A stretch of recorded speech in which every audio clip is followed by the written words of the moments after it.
It's another Mock Draft Monday on the newest edition of the Locked On Fantasy Hockey Podcast. Draft season is officially here. Exhibition preseason NHL hockey is here. And that means Steele and I are here to make sure that you're dominating these fantasy hockey drafts. Thank you for joining us for the Monday edition. Let's get this paper. You're Locked On Fantasy Hockey, your daily podcast on fantasy hockey. Part of the Locked On Podcast Network, your team every day.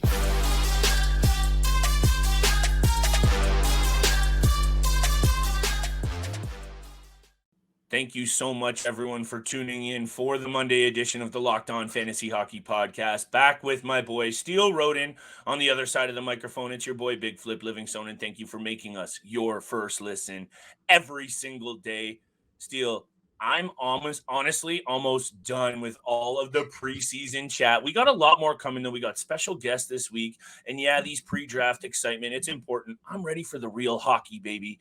And on today's episode, we're doing a mock draft once again to make sure that all of the listeners out there know what to do round by round. What are we on the board here, Steele? A couple of minutes coming up. What draft picks are we in? We're looking at the same breakdowns, but I think what we're doing today is best available player by the overall ranking, and we'll break that down as well. I think that's what's important for today's episode. Yeah, switching it up a little bit. We're drafting a little bit of a different strategy for today's mock draft. Best available player. Flip is drafting in the 6th position. I'm drafting in the 7th position out of 14 teams. So it is a pretty decently sized league for this mock draft. And before we get into it, like you stated, we are drafting the best available player and seeing how that team shapes out to be. Are we judging it based off of the expert preseason ranks or just the rank based on league settings? Which one would you like to go off of?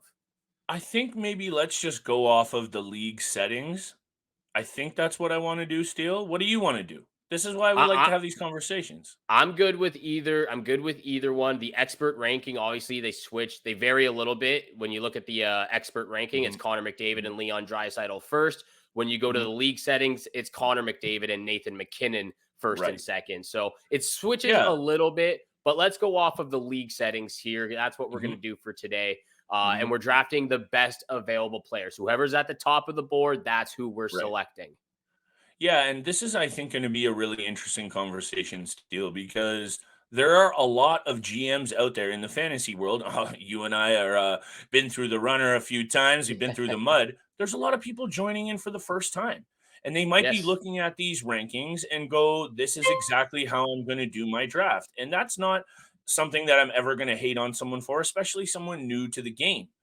This will really help you if you are employing that kind of strategy and looking at it from that perspective. And also, Steele, I think you and I are going to also benefit from this, just having to look at where things are shaking out from these rankings. And obviously, Yahoo, Fantrax, ESPN, they're going to vary.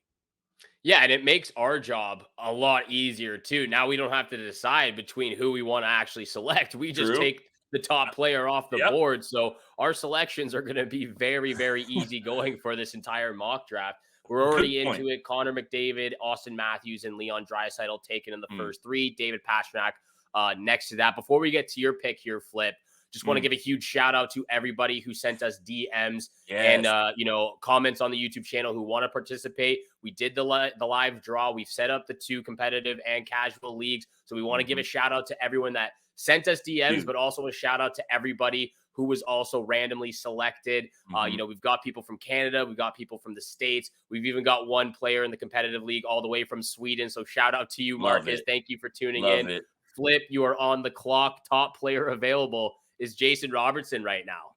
Jason Robertson is available. And look, at the first couple of rounds of this, and as I select Jason Robertson, to just say this, in a league, there's 14 GMs in this league, Steele. Unless you're in some sort of wild situation where there's more than that number and you're not in the top 6 or 7, even the first round, you're going to get a really good player. It's just about what do you think the rest of your team is going to shake out to be? What are you trying to do with your squad? Jason Robertson stepped out in a huge way last year, and I don't think there's going to be really too much for us to break down in these first 2 rounds in terms of was this the spot they should go into? Because I think that's going to make sense. It's really about what have we been saying, Steele? Balancing it out. Recognize who you've taken in the first round and understand what the rest of your roster needs. And don't focus on perhaps what the guys bring to the table in terms of the name and what they do to help your squad fill out and how your league breaks down.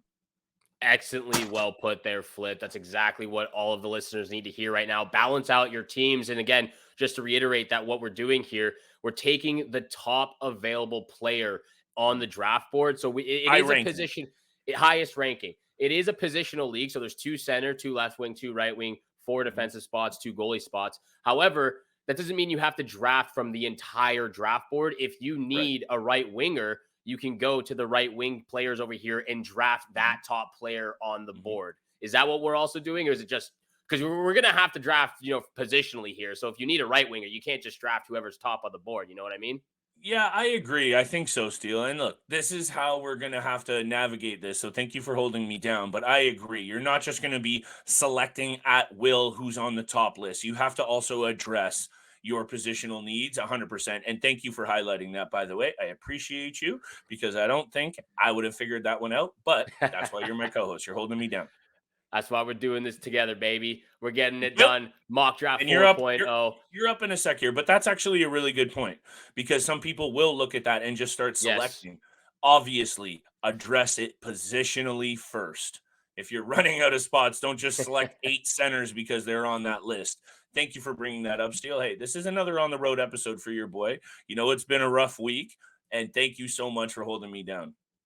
I appreciate that, man. All the love to you and your family as well. I know it's been a little bit hard, but look, this is why we do this together. We lean on each other on these times and doing back up to 5 episodes per week. It's going to be a lot, but we are ready for it. We're excited for the upcoming season. You're on the clock right now, so I'll let you make your decision, but I just want to highlight there, looking at the entire draft board, I would have, if we were going top available player, I would have had to draft Ilya Sorokin in the second round, but we've talked about waiting to draft goaltenders. So that's why I went over to the center selection or the center drop down menu over here. And I drafted Mika Zibanejad, who was the top available center at the time. And I absolutely love that. And actually, I think this is what I wanted to do was look at that from exactly how you just explained it. And Sorokin is available, and that's who I took. And this is not exactly about drafting exactly what I've done. I think what we're trying to highlight here is where these guys are at and available to know that Sorokin, in my opinion, Steele, is the best goalie headed into this season. And I know there's other out there. To me, fantasy-wise, he's the best goalie. And yeah, would I have waited for sure if this is just the regular breakdown of the draft? I would have maybe waited. But I'm actually okay. I think I did this last year, didn't I? And I took Sorokin. You did take Sorokin in the second round. Yes, you did. What you're saying is accurate. And yes, you can employ the strategy of waiting. And would I have taken Sorokin in the second round? No. But I'm actually okay with the third or fourth round. Given my expectations for him, if I'm betting on the Vezina this year, Steele, I'm taking him. Yeah, if we are betting people, we are betting men on this channel right now on this podcast, and that would be a smart bet. Ilya Sorokin, putting some money down on him.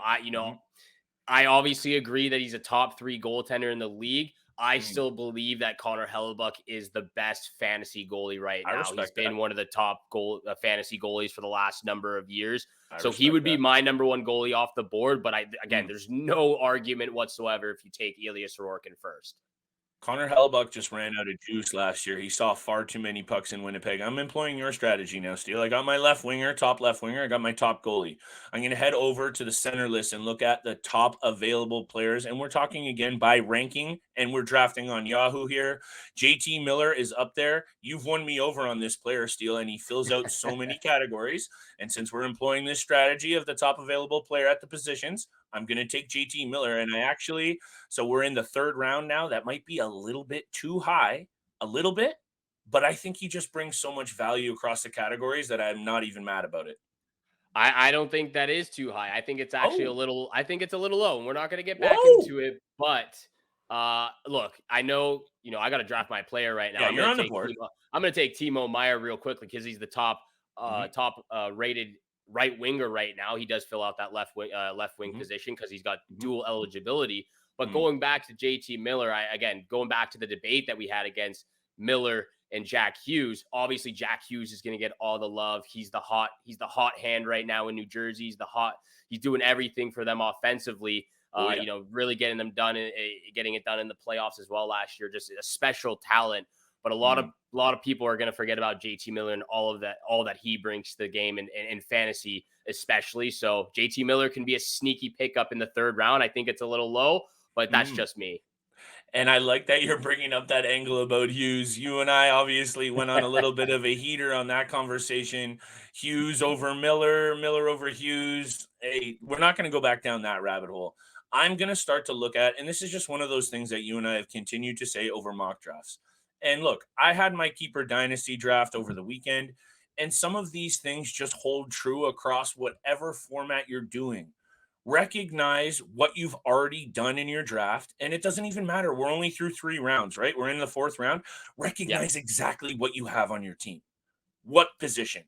What team are they on? What do they bring to your squad?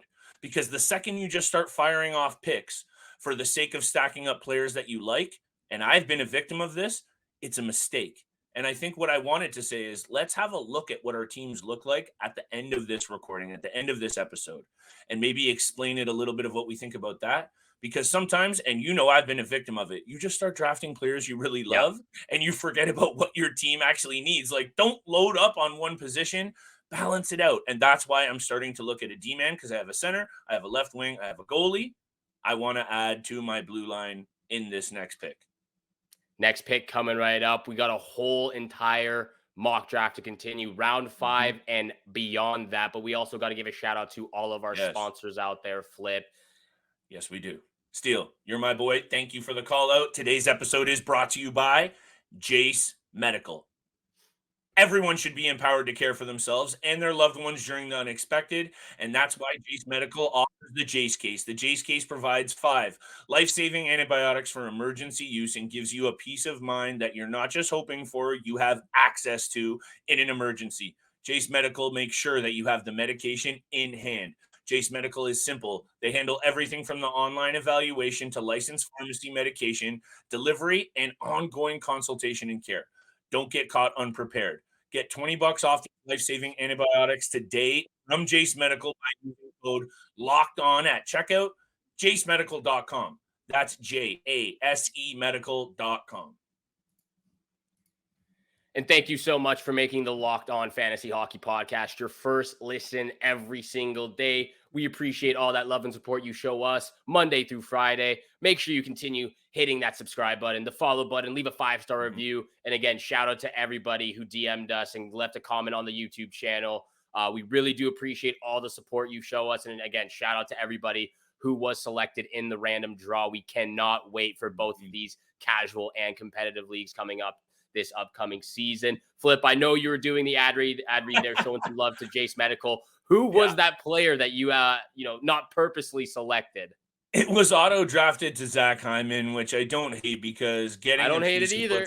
What's going on in Edmonton? It's not following the script of what we're doing, but if you want to just get my analysis on Zach Hyman very quickly, I think getting a piece of what's going on in Edmonton is huge. But now that I am back on the board, I'm going to look at the top D-man that's available. And this is another thing. The top D-man that's available right now is injured. So I'm going to go to the second one, guys. Take a look at what's going on injury-wise. Brandon Montour is at the top of this list, but Victor Hedman is second, and I would rather take Victor Hedman in this situation. This is a bit of an on the fly draft analysis, but I'm here for it. I absolutely love that. Again, if someone don't draft the top player if he's injured and going to be out for a long while. If he's going to be injured out for the first couple of weeks, draft him. If he's just out for the first couple of weeks of the season, but if he's out for 2-3 months or more than that, don't draft him even though he's at the top of the board. I'm going to my boy over here, Joe Pavelski, getting that second center position. Look, I've been trying to draft right wingers, but because they've got dual eligibility, they keep filling in other spots right now. So I still need 2 right wingers on my roster over here, but I've also got 1 defenseman. So I could be looking for a defenseman or a goaltender my next pick. To be clear, Pavelski was at the top of the right wing list.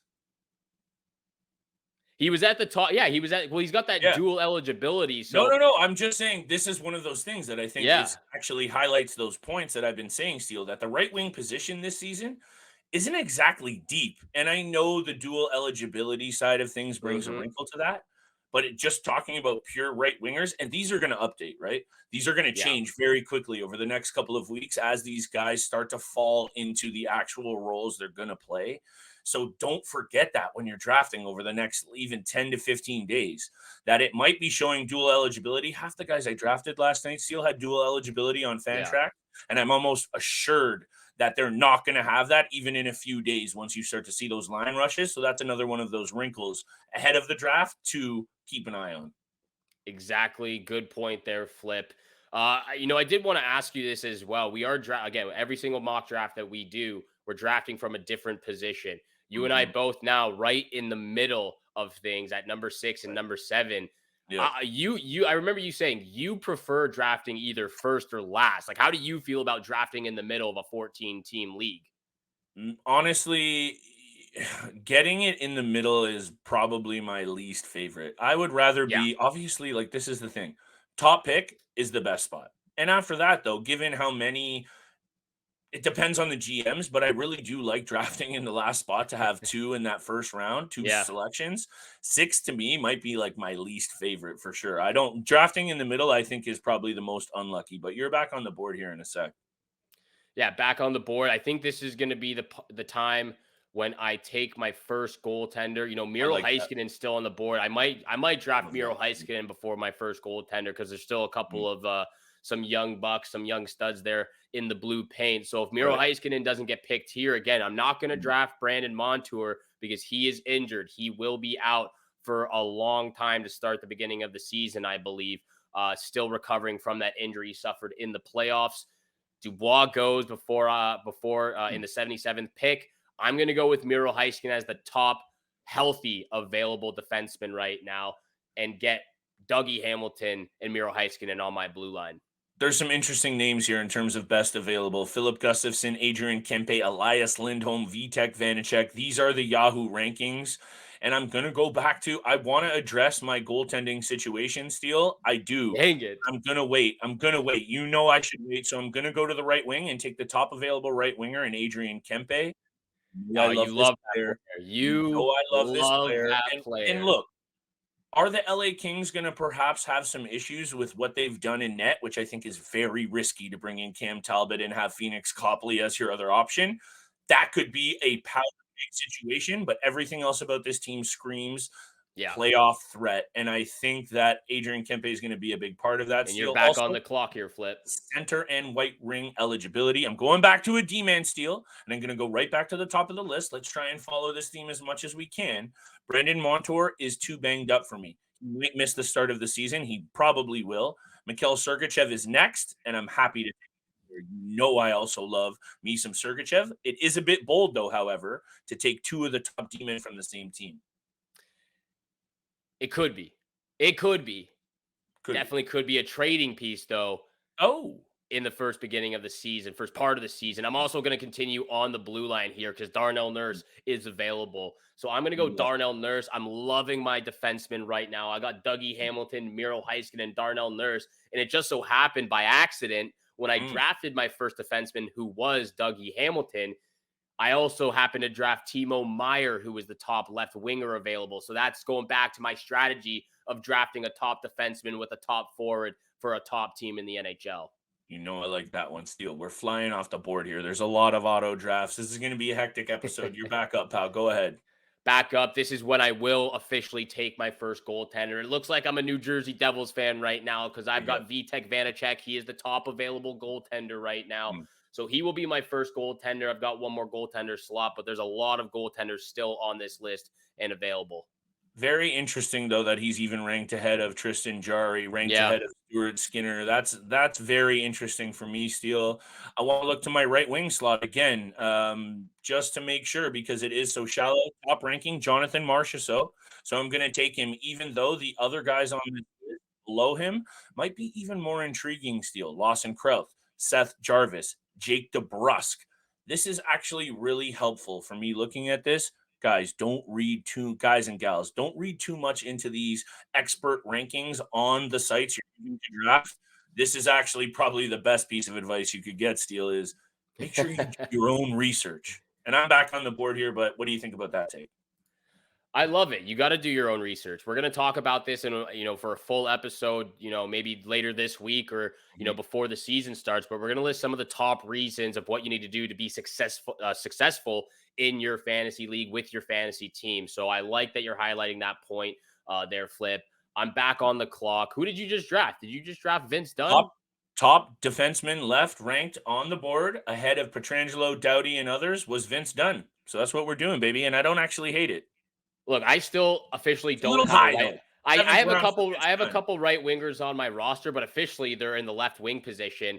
But I'm going to Evander Kane, even though he's only eligible for that left wing position. So he's going to be the first player on my bench spot. So technically, I still need to fill out that right wing roster spot. But we've got a long way to go. We're only in round 9 right now. But I also got to mention this. This episode is also brought to you by FanDuel, one of our favorite sponsors right now. We love all of our sponsors, but FanDuel, go check them out. Make sure you register and get going with them, especially for the NFL season. Snap into the action with the NFL season with FanDuel, America's #1 sportsbook. Right now, new customers get $200 in bonus bets guaranteed when you place a $5 bet. That's $200 in bonus bets, win or lose. And if you're thinking about joining FanDuel, which I suggest you do, there's no better time to get into the action right now. The app is so easy to use. There's a wide range of betting options, including spreads, player props, over-unders, and more. Of course, the same game parlay is my favorite feature. So visit FanDuel.com/lockedon and kick off the NFL season right. That's FanDuel, official partner of the NFL. And thank you so much for making the Locked On Fantasy Hockey Podcast your first listen every single day. We appreciate all that love and support you show us. So again, hit that subscribe, hit the follow button, leave a 5-star review. This draft is going crazy right now. We're flying through the picks, Flip.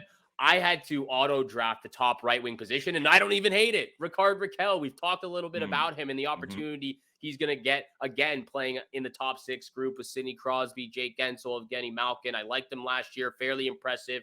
So even though he was an auto draft, I actually like Rickard Rakell in my right wing position. And what's really interesting, Steele, is what I said before about these rankings. Because if I'm looking at, I want to get my goalie again. We're in the 11th round. I don't want to wait any later. The ranked goalies are Antti Ranta, then Logan Thompson, Aiden Hill, Markstrom, Talbot, Copley. And I see Ville Husso down here, who to me looks like he's going to get by far the most chance to be the legitimate number 1 of any of those goalies.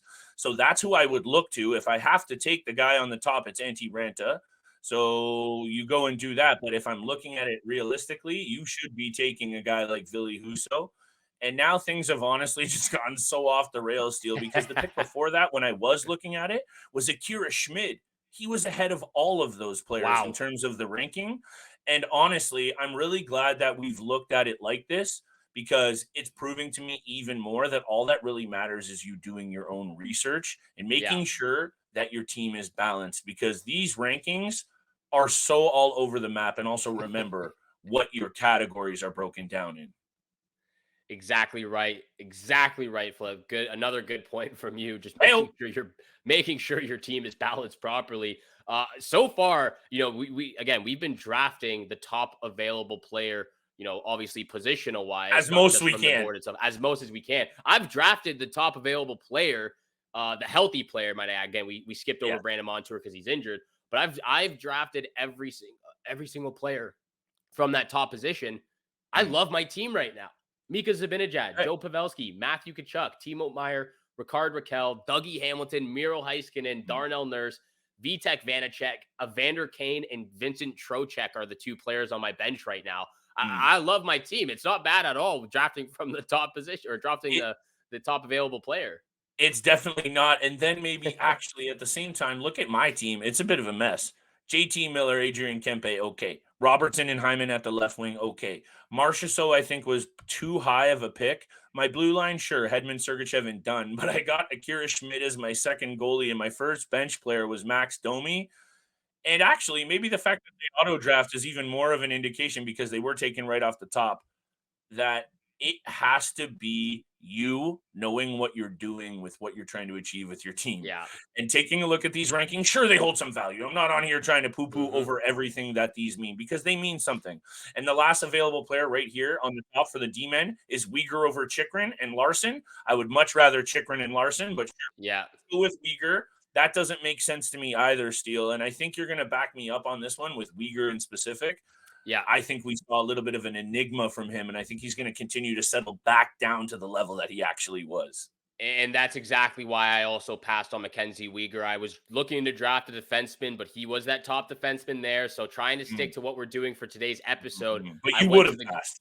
I would have passed on him. That's why I went over to the goalie section, and I ended up drafting Logan Thompson for that round, skipping over Mackenzie Weegar. So I decided to go to another top available player just from a different position. Yeah, for sure. Now that we're back to the bench spots, top available player there, Buchnevich. So that's who I'm going with. Buchnevich is one of those really tough players to put a finger on, Steele. So this is interesting now, but maybe it's more important to remember right before your draft, check everything, injuries, updates. And actually, Steele, you and I are going to break down all of our top tips to how you dominate the draft. So I'll save that for that episode. But the theme holds the same. Make sure you are prepared. I've gone into draft, Steele, honestly going, I'll have a beer, I'll sit down here, I'll look at these rankings, and I'll be good. I think what we've done on today's episode, even though it has been a bit hectic, is proven that method is not going to work.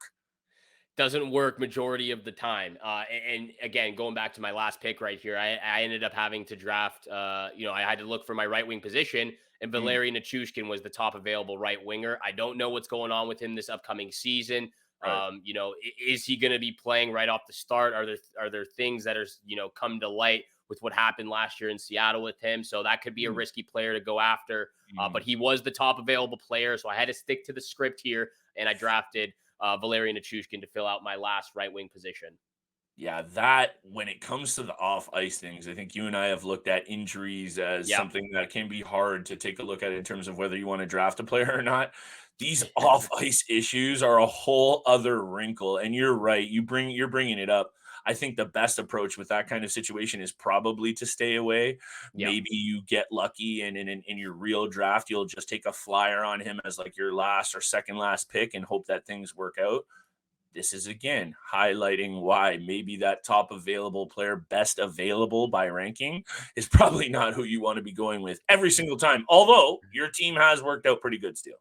It has worked out pretty well. I'm up here, I'm up right now on the clock. I was looking at a defensive position, and the guy I wanted is right at the top of the list here. I know you like Adam Larson. He brings the hits. He brings the blocks. Even occasionally the offensive production from Larson is good. His plus minus has been great the last few years. Adam Larson will fill out my last defensive spot, and then I've got 2 bench spots remaining. I still need a right winger, and I have to take Vladimir Tarasenko, but with Lawson Krause on the board, Seth Jarvis, Matt Barzal, Matt Duchesne, even in a really good situation in Dallas, those would be the names that I'm looking at over Vlad Tarasenko, because I don't know. I'm a little bit concerned that he's not going to fit in fully. I know that doesn't really make a whole lot of sense, but I would draft all those other guys ahead of Tarasenko, but he's top ranked, so I'm going with Tarasenko here. And I've said a lot about what's going on in Ottawa, so he's probably going to get some points. But I don't know, Steele. That's just one of those my gut feelings, and you know how high I am on players like Krause, Jarvis, and Barzal. Yeah. No, of course. I completely understand where you're coming from. Drafting, wanting to draft those players over Tarasenko. You're back on the clock, Flip. I've always been a fan of Tarasenko. He got out of that situation in St. Louis. He came back from that shoulder surgery as well, and he absolutely put up a fantastic season, 80 plus points, I believe. So, will he get back up to there playing with these guys in Ottawa? It's very likely, because he's playing with Tim Stützle, he's playing with Brady Tkachuk, he's playing with Claude Giroux. It could happen, but I think, somewhere around 65, 70 points is where Tarasenko will fall. That honestly, Steele, if I'm breaking it down, would be too high for me. I see it for sure, because they're going to score, but I don't know. I'm just not buying into it. I'm more in the 50 to 55 point realm, but obviously he's been a sniper and a really consistent piece. He has had, though, very serious injuries. He has. And again, that's not something that you're going to bank on a guy to get hurt, but this Ottawa team has some serious pressure on it. Let's be real. They continue to crush it in the offseason, and then they do not perform in the regular season. there's a lot of high expectations. They brought in a lot of pieces to make sure that this team is, and you hear what Dorian's saying, a year-to-year perennial cup threat. I just need to see it on the ice before I actually put that kind of moniker on them. I want a backup goalie in my last slot here, Steele. I have one bench spot left. The top available goaltender that's still around is actually what should be the number one, quote unquote, in Vegas. If you can get Aiden Hill right at the back end of your draft as your last selection, I'm actually kind of liking that, Steele. But this has been a very all over the board mock draft. Let's be real. Yeah. It has been, that last pick of yours, Aiden Hill, scares me a bit because I drafted Logan Thompson. So it's going to be interesting to see how Vegas plays out those two goaltenders. Do they go with the guy who, pretty much got not him alone, but he was a big part of the reason why they won. End of that run, huge part of the end in the postseason, Aiden Hill, and then Logan Thompson, the young guy who was really blossoming coming into his own form for the Vegas Golden Knights before he went down to injury. I'll let you start off first. List off your team, how you're feeling about it, and then I'll go.